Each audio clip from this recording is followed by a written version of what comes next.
How long are you going to let that voice win? How long are you going to wake up in the morning, and before your feet even hit the floor, that voice is already there, whispering in your ear? You're not ready for this day. You're not good enough. You're not smart enough, or strong enough, or disciplined enough. You're going to fail. Everyone is going to find out you're a fraud.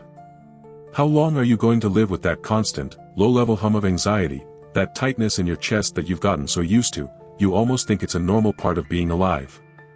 This is the wound. The open wound we all carry, but we're taught to pretend isn't there.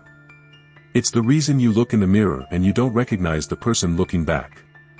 You see the eyes, the face, but it feels like a mask. You smile for the Zoom call, you laugh at the party, you nod in the meeting, but inside, you are screaming. Inside, you are exhausted. Because you are playing a part, and you've been playing it for so long, you've forgotten where the character ends and where you begin. You feel this deep, aching sense of being a prisoner. You are trapped inside a life that looks good on the outside, maybe you even have the job, the relationship, the things you were told you were supposed to want. But you feel nothing. Or worse, you feel this constant, nagging dissatisfaction. This profound emptiness. And at night, when the house is quiet and the distractions finally fade, that's when the voice gets loud. That's when the thoughts come. Why am I like this? Why does everyone else seem to have it figured out? Why can't I just be happy? Why do I feel so much? Why do I feel this anger, this sadness, this deep, deep resentment that I can't even explain? What is wrong with me? You feel fundamentally broken. You feel like a faulty product that needs to be recalled. And the worst part? The most painful part? You feel utterly and completely alone in it. You look at everyone else, and they seem so solid, so sure of themselves. So you just pull the mask on tighter. You double down on the performance. You try harder. You tell yourself, maybe I just need to be more positive. So you try the affirmations. You stand in front of the mirror and you say, I am strong. I am worthy. I am loved. And every word feels like a lie. It feels like you're just painting a rotten piece of wood. The paint looks nice, but the rot is still underneath. So then you try to fix it with logic. You buy the self-help books. You listen to the podcasts. They give you the 5 steps to confidence, the 7 habits of successful people, the 10 ways to stop procrastinating. And you try. You really, really try. You make the lists, you build the new habits. And it works, for a week. Maybe 2. But then, you have one bad day. You make one mistake. You feel that old, familiar wave of sadness or anger. And the whole system collapses. And the voice comes back, louder this time. See? It told you. See? You can't even fix yourself right. You are a failure. And this just proves your deepest fear, that you are uniquely, hopelessly broken. So you try the ultimate distraction. You try to outrun the voice. You bury yourself in work. You become a workaholic, a perfectionist, chasing the next promotion, the next paycheck, the next achievement. Because maybe, just maybe, if you achieve enough, if you get enough validation from the outside world, that voice inside will finally shut up. But it never does. You hit the goal, and for a fleeting moment, you feel a sense of relief. But then, hours later, or maybe the next day, the emptiness is back. The voice is back. Because the goalpost just moved. You thought you were failing because you weren't successful enough, or disciplined enough. But the truth is, all of these solutions are just different ways of hammering the mask on tighter. They are all based on the same false idea, that the way you are is wrong, and you must become someone else to be okay. You have been trying to fix a problem from the outside, when the wound is on the inside. You have been trying to change the symptoms, without ever understanding the disease. But what if I told you that voice isn't you? What if I told you it's not even your voice? What if I told you that you are not broken? You were never broken. You are just disconnected. There is a gap. A painful, agonizing gap between who you truly are, deep in your core, and the person you felt you had to become to survive in this world. A brilliant and compassionate thinker named Carl Rogers spent his entire life studying this one single problem. He called it incongruence. It's a simple word for a devastating human experience.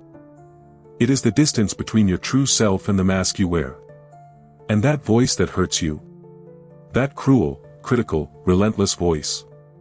It is the sound of that gap. It is the friction. It is the sound of your soul screaming in protest against the false life you are forcing it to live. The problem isn't your feelings. The problem isn't your sadness, or your anger, or your fear. The problem is that a long, long time ago, someone taught you that those feelings were wrong. The voice that hurts you comes from when you still believed it was wrong to feel. And that is the beginning of the real journey. That is the turning point. We've been looking in the wrong place. We've been trying to fix the wrong thing. And before we continue this journey, I need to know who is with me. De qual cidade ou país você está me assistindo agora? Deixo aqui nos comentários. Esse assunto já te toco de alguma forma, faça sua inscrição no canal. A sua inscrição que nos ajuda a continuar trazendo essa mensagem. So, how does this happen? How do we become so disconnected? How does this gap, this incongruence, get created in the first place? We are not born with it. No child is born with a voice in their head saying, "You are not good enough." No baby is born feeling like a fraud. We are born completely, perfectly, and beautifully authentic. Carl Rogers had a name for this. He called it the real self. Your real self is your core. It's your organism. It's the blueprint of who you are. It's your genuine feelings, your raw emotions, your intuition, your gut instincts. It's that spontaneous urge to laugh, to cry, to run, to be quiet. It's the part of you that knows exactly what it wants and what it doesn't want. It's the part of you that feels joy at the sight of a sunset, or a deep, aching sadness when you hear a certain song. It's not logical. It just is. When you were a very small child, your real self was in charge. When you were hungry, you cried. When you were happy, you giggled. When you were angry, you screamed. You were a perfect expression of your internal world. You were completely congruent. There was no gap. What you felt on the inside is what you showed on the outside. But then, life happened. The world happened. You see, as children, we have one primary, non-negotiable need. It is more important than food or water. It is the need for love. Specifically, what Rogers called positive regard. We need to be seen, accepted, and valued by the people who take care of us. Our survival literally depends on it. And this is where the tragedy begins. We started to get messages from the world. Maybe they were spoken, maybe they were unspoken. You fell and scraped your knee, and you ran to your mother crying. And instead of a hug, you were told, "Stop crying. Big boys don't cry." Or, "You're fine, don't be so dramatic." In that moment, you learned a rule. A terrifying rule. Crying equals dramatic. Crying equals bad. Crying equals weak. And the most dangerous part, crying means I might lose love. I might get rejection instead of comfort. So you learn to stop crying. You learn to swallow your sadness. You learn to put on a brave face. Or maybe you were a child full of explosive, boundless energy. You wanted to run and jump and shout. And you were told, "Sit down. Be quiet. Good girls are calm and polite." And you learned another rule. Your spontaneous energy is too much. Your excitement is impolite. To be a good girl, to get the love you need, you must be quiet. You must be small. You must be still. Or maybe it was about your grades. When you brought home and you got a parade. You got hugs, you got praise, you were called smart and wonderful. And when you brought home a C, you got disappointment. You got silence. You got that look. Or worse, you got the question, "Why aren't you as smart as your brother?" And you learn the most brutal rule of all: my worth is not inherent. My worth is earned. I am not loved for who I am.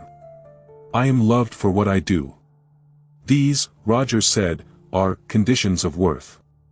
They are the invisible price tags for love. They are the thousands of tiny rules that we internalize, rules that tell us, I will only be loved if I am quiet.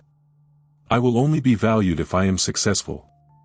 I will only be safe if I am strong and never show weakness. I will only be good if I am not angry.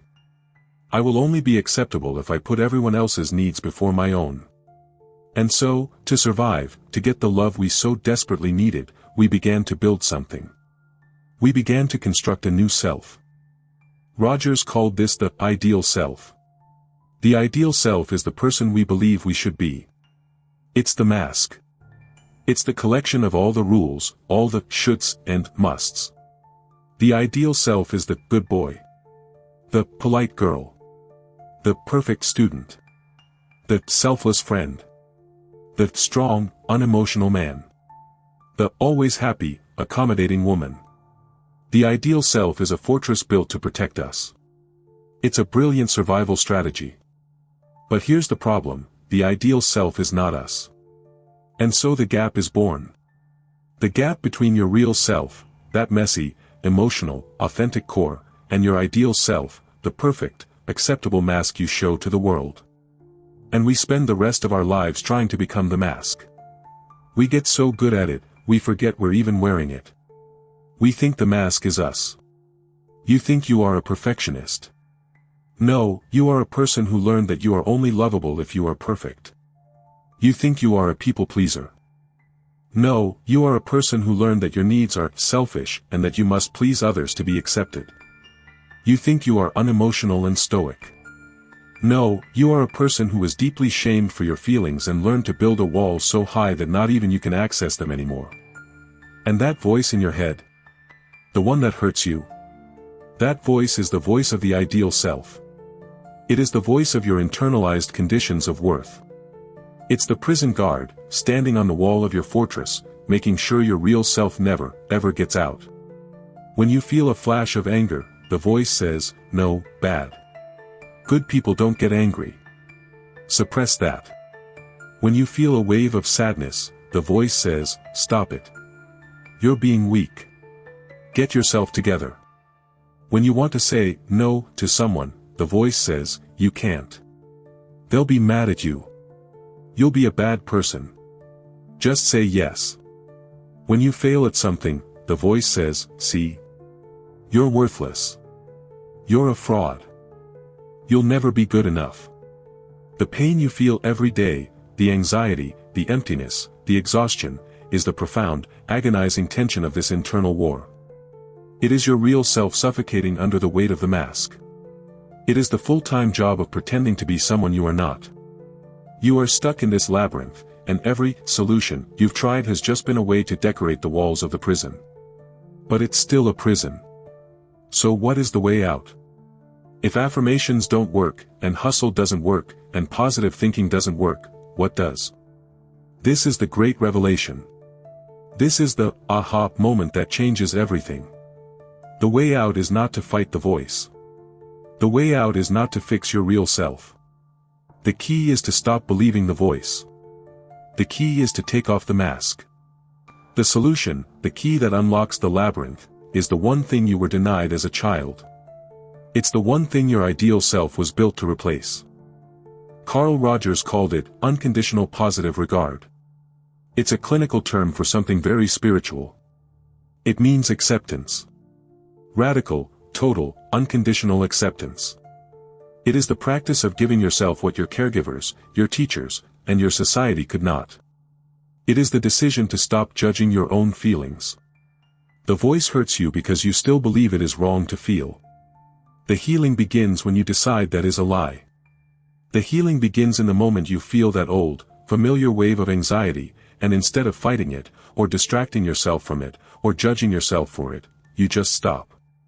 You breathe. And you say to yourself, anxiety is here. I feel scared. And that is okay. I am allowed to feel this. My feeling is not wrong. When you feel that flash of anger, that resentment you've been swallowing for years. Instead of shaming yourself for it, I'm such a bad person for feeling this, you say, I am angry. My anger is here. It is a part of me. It is a signal. It is not wrong. I am allowed to be angry. When you feel that deep, profound sadness, that grief you've been running from, you stop running. You give yourself permission. I am sad. I am hurting. It is okay to cry. It is okay to not be okay. I am still worthy. I am still good. I am still lovable, even in my sadness. This is the key. This is the great work. It's not a one-time fix. It's a moment-by-moment practice. It is the practice of meeting every single feeling that arises from your real self with curiosity and compassion, instead of judgment. You are retraining your brain. You are reprogramming your entire operating system. You are teaching yourself the one, new, revolutionary rule: all of my feelings are welcome. All of me is allowed to be here. And when you do this, something magical happens. The voice of your ideal self, that critical voice, it starts to lose its power. It doesn't necessarily disappear, not right away. But it gets quieter. It moves from the driver's seat to the passenger seat. It will still scream, don't be sad. It's weak. But now, a new voice is present. A warmer, kinder voice. The voice of your own compassion. And it says, thank you for trying to protect me. I know you're scared. But I am safe now. And I am allowed to be sad. This is what Rogers called congruence. It's the process of the gap closing. It's the mask dissolving. It's your real self and your lived experience finally becoming one. The solution was never to become a better person. The solution was always to become more of who you already were. The voice that hurt you came from a time when you were taught to believe that your feelings were a problem. The revelation is that your feelings were never the problem. The judgment of your feelings was the problem. And you finally have the power to stop judging. You finally have the power to accept yourself. Esa revelación fez sentido para você. Eu quero muito saber sua opinião.